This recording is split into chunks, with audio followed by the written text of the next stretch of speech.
Welcome to the Superconscious Success Podcast, where Jen and her Superconscious Success family co-hosts bring you valuable content each and every week on topics relating to manifestation, spirituality, and most of all, using your superconscious to manifest success in all areas of your life. Now on to today's episode. Hey there, Superconscious Success fam. In today's solo episode, I'm going to be discussing the concept of karma. Now, we've all heard about the law of cause and effect, and this can also be known as the law of karma. Karma is actually a Sanskrit word meaning action, but we have to remember that what follows action is consequence, and this is why karma has been termed cause and effect. Now, every one of us and the entire world, in fact, operates by the concept of cause and effect. Every thought that we have, every action that we take, and every word that we speak creates a cause. Now, over time, these causes will grow to become effects. When we talk about effects, we talk about the physical manifestations arising from it. We have a constant stream of consciousness that is coursing throughout our life, and our thoughts, words, and our actions predispose us to our future experience, positive or negative.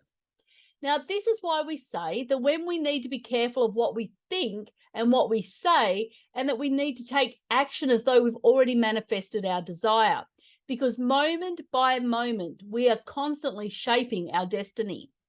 Now, this is great news because it means that we have it in our power to create the causes for whatever effects we're wanting to create. So many of us believe that karma can't be changed because it's predestined and it's fated. But this is simply not the case, because we are responsible for creating our own karma. And so we're also capable of changing that karma in a very powerful way. Now, our limited belief patterns over our lifetime causes us to repeat the same behaviors over and over and over again, therefore creating effects that we're not entirely happy with. So if you remember the saying, our thoughts manifest as our words manifest as our actions develop into our habits, and our habits harden into our character. So therefore, it's incredibly important that we watch our thoughts as they appear. If you're wanting to know how your life's going to be in the future, then you need to start looking at how you're thinking and how you're acting today, because we are the sum total of the decisions that we make right now. Now, the Dalai Lama actually said, our present condition is not something causeless, nor something caused by chance. It's something that we ourselves have steadily constructed through our series of past decisions, and also the actions of our body, of our speech, and of our mind that arose from them. So if you're the type of person that reacts angrily to a situation instead of responding calmly to it, then you're creating karma to react angrily the next time it happens, unless you change your mindset around the situation. And you're also creating karma to make other people react angrily to you when you do the same situation to them. We are the authors of creating our own future happiness or our own future misery. That is entirely up to us. No matter what situation we're going through, good or bad, we still have the potential to create great karma surrounding it. You've all heard of people that have recovered completely from illness due to their change in attitude surrounding the situation. Or on the other side of the coin, you've heard of people that have been dealing with an illness and they literally died to the day that the doctor told them that they were going to die. They have completely given up. Now, having interviewed hundreds of people over my lifetime, I've met some absolutely incredible people, incredible human beings that have managed to overcome adversity with the power of their mind and by simply altering their attitudes. I have a friend that was paralyzed from the neck down for a full year prior to them fully regaining their function and becoming a black belt in martial arts. Just by altering how he saw things, visualizing his recovery, and then being grateful for what he did have, then he was able to fully recover. And now he is helping other people discover their potential and overcome their adversity. I also interviewed an incredible woman who was in a fatal car crash and was completely disfigured. However, by utilizing the laws of the universe, visualizing, staying grateful, and knowing she was whole as she was able to not only survive, but thrive, and is beautiful to this day. Now, there are countless stories of people who have altered their attitude to get through some horrific adversities. Now, in our 3D world, we're under the impression that what happens outside of us is actually the cause of all the joy and despair that happens in our life. However, what happens in our life happens because of how we feel on the inside. When talking about finances, we often feel that financial success is a product of hard work, being prepared to take risks, doing long hours, etc., etc. However, we also know people that do this and it still results in failure. So why is this? This is because the right karmic seeds haven't been planted prior to working yourself to the bone. For instance, if you're talking about finances, does it surprise you that the businessman that works himself to the bone isn't financially successful when he works 14 hours a day in pursuit of riches, he's tight-fisted and frugal with his family, and he crosses the road the moment there are homeless people asking for money or charity collectors on the corner, constantly worried about money, not knowing where it's coming from? Is there any surprise that they are not financially successful? What about relationships? Is it a surprise that the girl who's rude and hurtful to her family, talks about her friends behind their back, and maybe uses people for money, finds it very difficult to find love? Of course not, because you reap what you sow. And if that's what you're sowing, then that's what you're going to get back. So one question that I've often been asked, and it's a very common question, and it's one that takes a bit of insight, is why do bad things happen to good people? Now, the way I like to say it is that every moment in our life is actually part of a much greater picture. Whether we're in good or bad situations and what experiences we live through in life are actually determined by the karma that is continuing to ripen within our consciousness. So this means that the karma that's stored in our consciousness from lifetimes ago may ripen and appear in our current lifetime, independent of our current behavior. Because of this, it's important to take every situation that we're dealt with and see it as a part of a bigger picture. Learn the lessons from it. Figure out what mistakes you made. Figure out how you can learn from it. Because it's a tool for us to awaken and figure out who we truly are once and for all.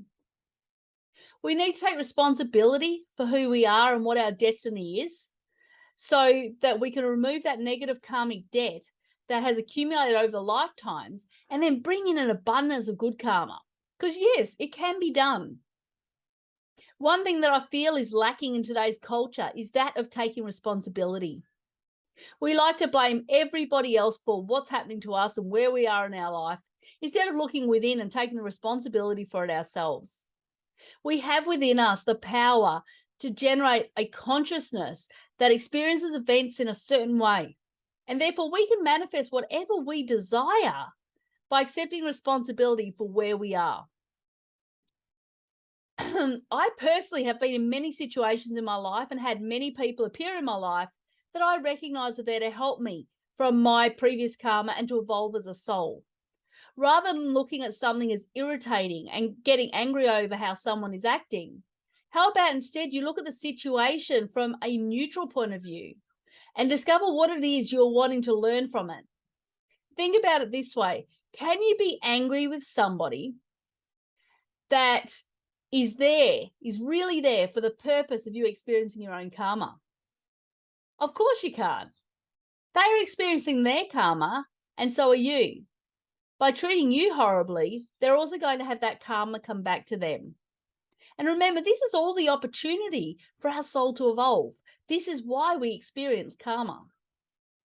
So how do you begin to bring that good karma into your life and eliminate that negative karma? I have an 8-step process that I want to go through with you so that you can start to really heal yourself from that negative karma and start to bring that good karma back. So the first thing you need to do is identify those areas of karma. This means identifying where in your life you're feeling most stagnant right now, because this will be a really good indication of where you've got lessons that need to be learned. Are your relationships struggling? Are your finances not looking good? Or is your career not moving along like you would like to be? Once you've identified whereabouts it is in your life that you're struggling, this is where you've got the most lessons to be learned. Next, you need to protect your energy so that you may vibrate at a higher level and bring the most good to this world, because you've got so much amazing stuff to bring to this world. And therefore, we need to bring as much good karma into our life and eliminate the negative karma as much as possible. This means cutting cords with toxic people, those with energy vampires in your life. They're only zapping you of the valuable energy that you need to do good in this world. Remember, though, there are often karmics that come into your life that are there to help you to learn those karmic lessons. I have had some of these karmics in my life. Once you've learned these lessons, then this is the time that you need to move them out of your life so that you can start to rebuild and you can start to bring that good karma back in. Okay, next you need to start taking responsibility for where you are and stop blaming others for your current life. Your ego will struggle with this because it hates to be blamed. But you need to begin to learn from your mistakes. Recognize that we're human. Recognize that we are a soul that is evolving. And we need to respect that. And we need to learn from our mistakes. By learning from our mistakes and stopping blaming others and taking responsibility for it, we're able to start to remove that negative karma, because karma is a result. They're like learning experiences. Okay, you made a mistake in a previous life. You did something that went against those universal laws in a previous lifetime or in this lifetime, whichever. So now the universe says, okay, you've got to learn from that. And so therefore, the same thing is going to happen to you. So now that you've actually taken responsibility for where you are, it's time to forgive. Okay, forgive those that have hurt you. Forgive those that have betrayed you. Forgive those that have those energy vampires or toxic people that have been in your life. It's time to forgive them, because forgiveness means I'm letting go. As long as you are holding on to that hurt and that pain and that trauma, you're not going to be able to fully move on, fully eliminate that negative karma, fully learn from the mistake or the experience that you've had with that person. Forgive them, move on from it. At the same time, you need to forgive yourself. Forgive yourself for falling prey to these people. Forgive yourself for the mistakes that you've made, for the lessons that you've learned. Eliminate the guilt and shame that's hiding away from these past mistakes and this past karma. So forgiveness, very important. Next thing is to work on making yourself happy without external circumstances changing. So George Bernard Shaw said there are only two disappointments in life, and that's not getting what you want and then getting it. So when you expect an external event to make you happy, then you're always going to end up disappointed, because you'll quickly realize that there will always be something else that you're wanting. And so unless you find that happiness within, you're never going to be satisfied. This is a really important thing that I want you to start to recognize. Happiness is from within. It is a choice that we make every single day as to whether we're going to be happy or not. Okay, so it's time for you to recognize that instead of looking for outside people to make you happy, outside situations to make you happy, recognize you can make yourself happy. Okay, so now that you've started finding ways to be happy without outside circumstances affecting you, now you can start to plant the seeds of good karma. Start helping other people to achieve their success, their health, and their transformation. Because once you start to do that, good karma will come back to you. You help other people become financially successful, the finances are going to come back to you. You help other people become healthy, health is going to come back to you. You help other people build their careers and become successful entrepreneurs, the same thing's going to happen to you. It's good karma. You've planted the seeds, and the seeds will come back to you. Whether it's in this lifetime or the next, it will arrive. Once you've done that, it's time to detach from the outcome. The goals with which we have the greatest attachments are the ones that are most likely to escape us, and those we are attached from detach from, are the ones that come to us easily. And we also know this is the art of letting go.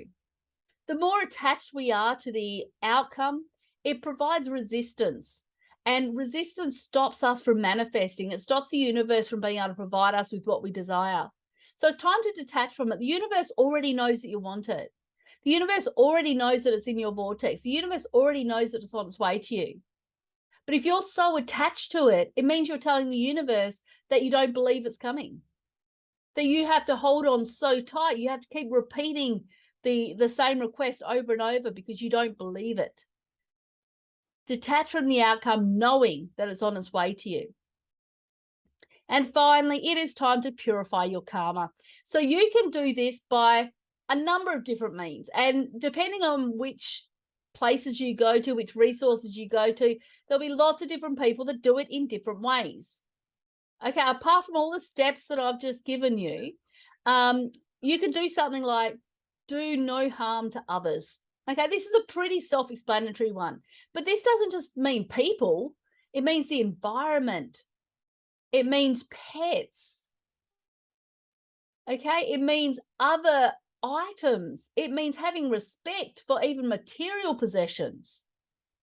Watch the words that you use. Use those positive, uplifting words. Use those positive affirmations. Try to avoid profanity where you can, because profanity is all negative connotations.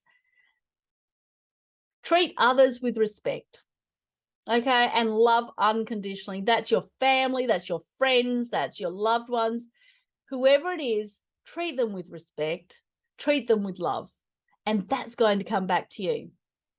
Practice things like meditation and mantras, because they can be really powerful at getting your consciousness into that right frame. And watch those conscious thoughts, because those conscious thoughts are going to help to predict your future. So there we go, 8 steps to eliminating negative karma and bringing good karma into your life. Get started on them now, and you'll notice an absolute change in your energy levels and how you feel. And you'll start seeing stuff start to roll in. Once the universe knows you've learned from the lessons and that you're learning from them, that you're out there trying to offer value and trying to be valuable to people, then start watching and seeing all the good that comes to you. Okay, thanks so much for joining me in this podcast episode. I look forward to doing another solo episode next week. But until then, make sure you check out all my other episodes. I'm publishing, or I'm trying to get to the stage of publishing every single day on a different segment. It's a lot of work, but I'm trying to help you to expand that consciousness. If you go to superconscioussuccess.com, you'll be able to see what the podcast timetable is like, because I have different podcasts on different days, and then you can pick and choose which ones you're wanting to watch. So there we go. Thanks so much for joining me today, and I'll see you in the next episode. Okay, bye.